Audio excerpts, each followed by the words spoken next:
Hello students. In previous lecture, we have discussed about the chemical kinetics. So in that very first, we have discussed about the introductory part, and then we have discussed about the complex reactions. So in complex reaction, we have discussed about the first type,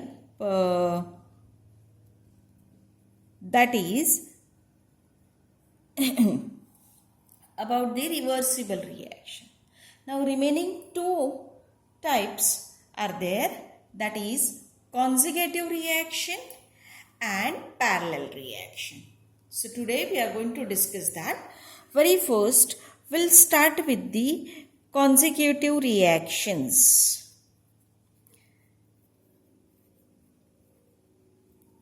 Now what is exactly mean by the consecutive reactions?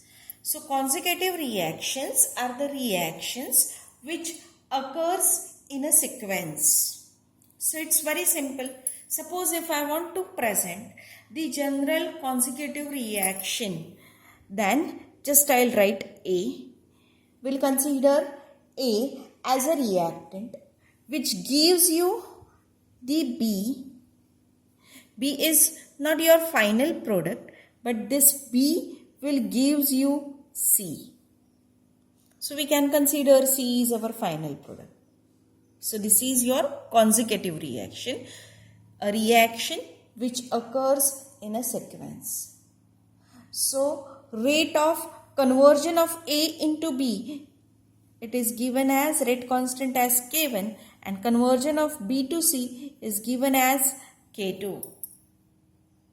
So what happens as reaction proceeds? The concentration of reactant A decreases, and so A will go on decreasing and B reaches to maximum and then falls, while the concentration of product C will increases throughout the reaction. So suppose if I plot a graph of concentration against time. So if I plot a graph of concentration against time, at the initial stage, the concentration of reactant A will be maximum. As time or reaction proceeds, then the concentration of A will go on decreasing. So this is your concentration of A. We'll consider concentration of B. What happens with the B? At the starting, the B will not be there, so concentration is considered to be 0. But as reaction proceeds, the concentration of B will go on increasing.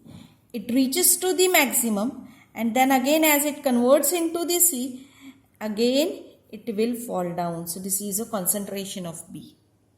Now about the concentration of C, as reaction proceeds, the concentration of C will reaches to maximum. It will go on increasing. So this is a concentration of C.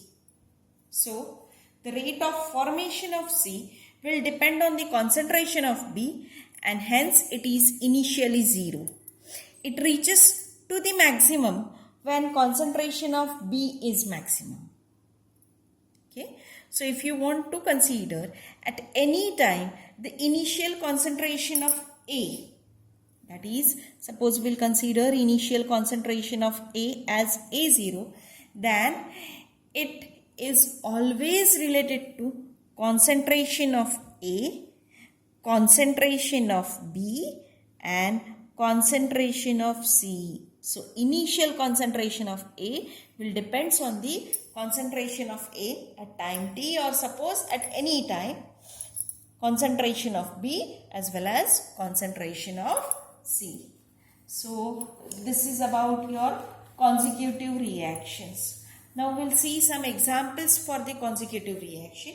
Very first and very simplest example I would like to give you is decomposition of ethylene oxide. So ethylene oxide is CH3 twice O. On decomposition, it will gives you aldehyde CH3CHO, and on further decomposition, it will gives you methane plus carbon monoxide. Okay. One more example I would like to share, that is hydrolysis of diethyl succinate.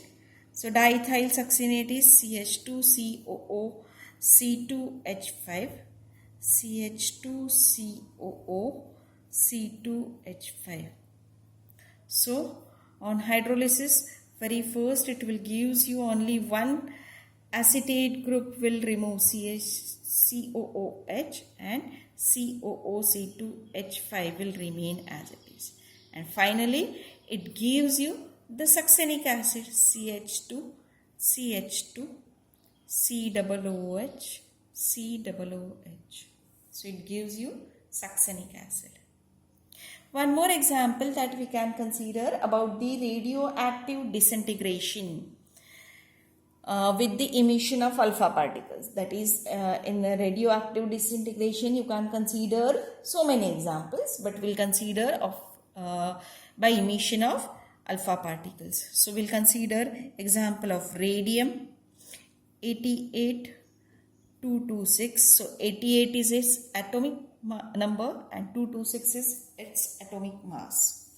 It on emission of alpha particle, it gives you radon 86-222, and on further emission of alpha particle, it gives you polonium 84-218. So these are all examples for the your consecutive reaction. Now next we have to discuss, that is about the parallel reaction.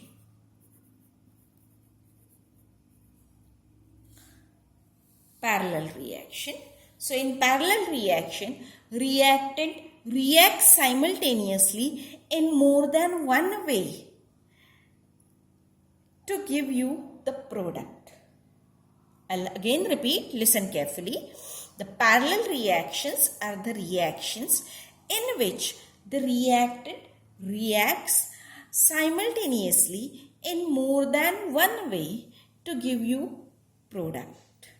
So we'll consider the general reaction. Suppose I have a reactant A. This reactant A react in more than one way to give me product B as well as product C.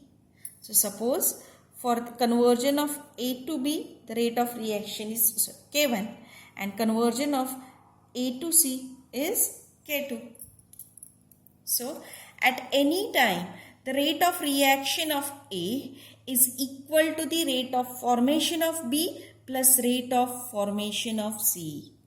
So that is important. Always the rate of reaction, it depends on the rate of formation of B and rate of formation of C. Okay. For this also we'll consider some examples. The very simple example that we'll consider as toluene reacts with chlorine to give you two products, that is orthochlorotoluene plus HCl is there and parachlorotoluene.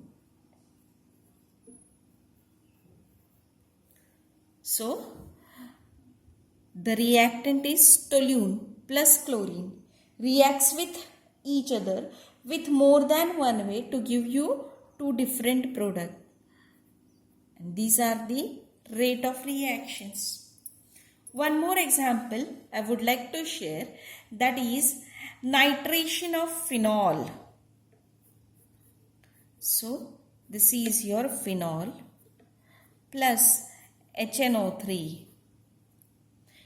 This phenol and HNO3, nitric acid, reacts with each other in different way to give you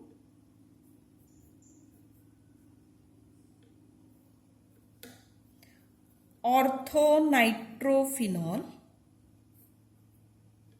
then metanitrophenol, and para-nitrophenol. So, reactant are only two, but in all cases plus H2O plus H2O plus H2O is there. So, reactants are two, that is phenol and nitric acid. Both reacts with each other in more than one way to give you orthonitrophenol, metanitrophenol and paranitrophenol. So this is all about for the consecutive reaction and parallel reaction. Hence we have completed the three different types of your complex reaction, that is reversible reaction,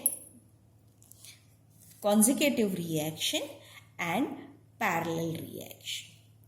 Now we are going to discuss the next type of reaction, that is a thermal chain reaction. Thermal chain reaction. So, thermal indicates that heat is necessary. So, a chain reaction takes place. Chain reaction means which takes place in a successive steps which involves the reactive intermediates before the final product is obtained. Okay, and thermal chain reaction in which the heat is necessary. Okay, so a chain reaction always takes place in several steps and it forms several intermediates which may be in the form of atoms or free radicals. And after these intermediate states, the final product is obtained. So, what happens? These reactive intermediates are generated, that is produced.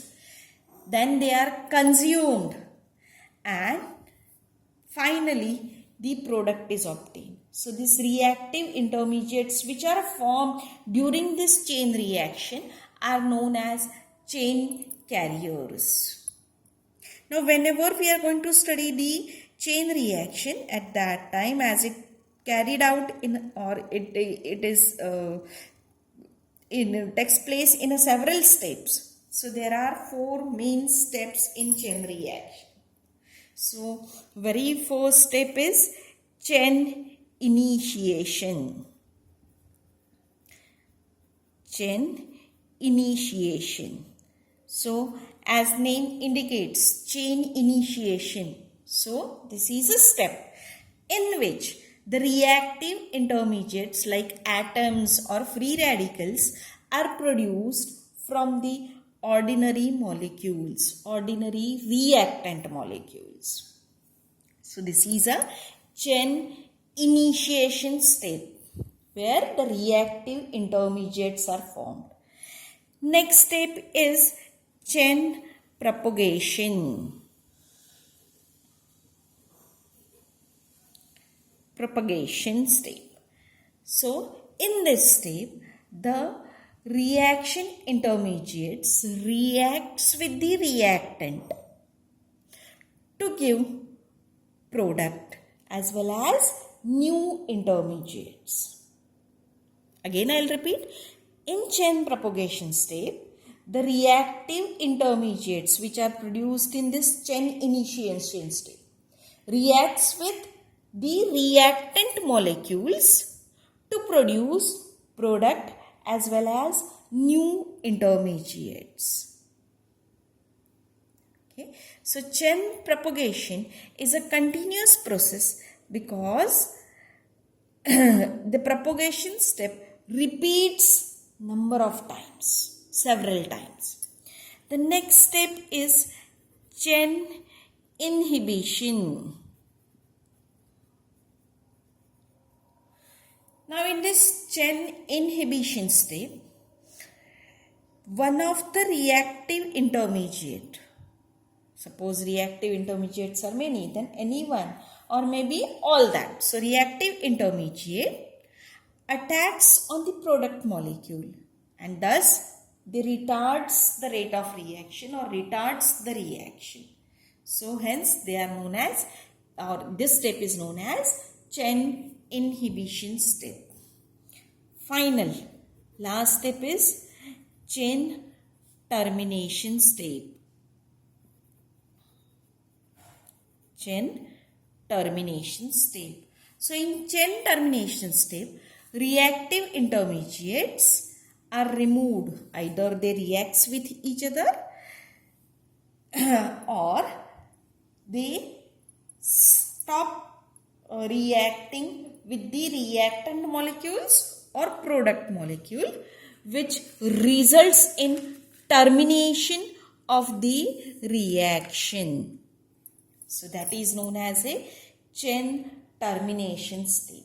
So just I'll repeat it, listen carefully. In chain initiation step, the reactive intermediates are produced from the ordinary reactant.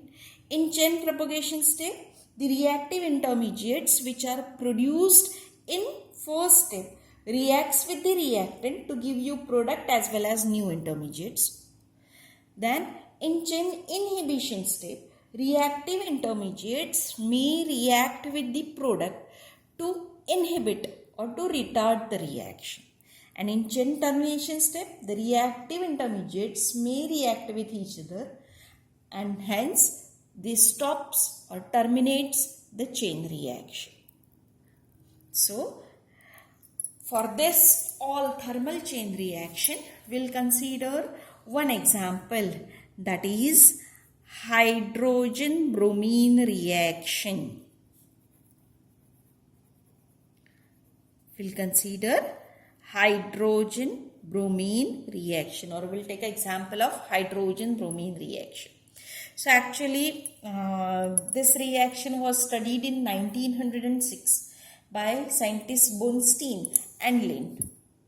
Okay, so what is this general reaction? Very first I'll write hydrogen plus bromine reacts with each other to give you HBr, that is hydrogen bromide, in the temperature range of 200 to 300 degrees Celsius. Actually, though the reaction was studied by the Bunstein and Lind, the actual mechanism of the reaction was proposed by the scientists Christian Herzfeld and Polanyi in 1919. So now we'll see the mechanism of this reaction, and this mechanism is according to these 4 steps or not, that also we have to discuss. So very first, what happens? The reactant are hydrogen and bromine. So reactant is converted into reactive intermediate. So this reactant gives you the reactive intermediate, that is bromine atom. So this will be your chain initiation step. The rate of reaction will consider it as a K1. Now next, what? The chain propagation. So in chain propagation, what will happen? The reactive intermediate produced will react with the reactant to give you product as well as new intermediate. So what is the reactive intermediate? Bromine atom produced will react with reactant, say hydrogen, to give you the product HBr plus the new reactive intermediate, that is hydrogen atom. Now this hydrogen atom, which is again a reactive intermediate, will also react with your reactant. So Br2 is your next or second reactant, plus hydrogen atom will gives you HBr plus new intermediate, that is Br atom, bromine atom. So first step is your initiation step, and this will be your propagation step. So this is your chain initiation, this is your chain propagation step. Now next is chain inhibition. So every time this chain inhibition will not be there, but sometimes yes, it is there. So in chain inhibition what happens? The reactive intermediate react with the product. So our product is HBr, hydrogen bromide. So with hydrogen bromide, your reactive intermediate may react and it will gives you the H2 plus Br atom. So this will be rate constant K2, K3, K4. Next step, this is your inhibition. Why it is inhibition? Because it retards the chain, or we can say that it reacts with the product molecule.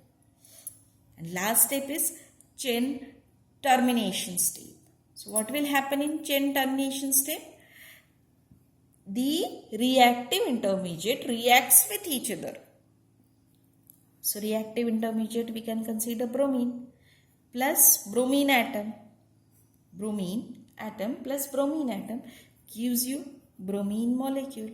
So this is your chain termination step. Hence, this is an example of thermal chain reaction. So, example is hydrogen reacts with bromine to gives you HBr in the temperature range 200 to 300 degrees Celsius. And here we have discussed the mechanism, whether the reaction takes place according to the chain reaction steps or not. Yes, there is initiation, then chain propagation, then chain inhibition, and finally chain termination is there. So this is all about for the thermal chain reaction. Now in next lecture, we'll discuss about the effect of temperature on the rate of reaction. Thank you.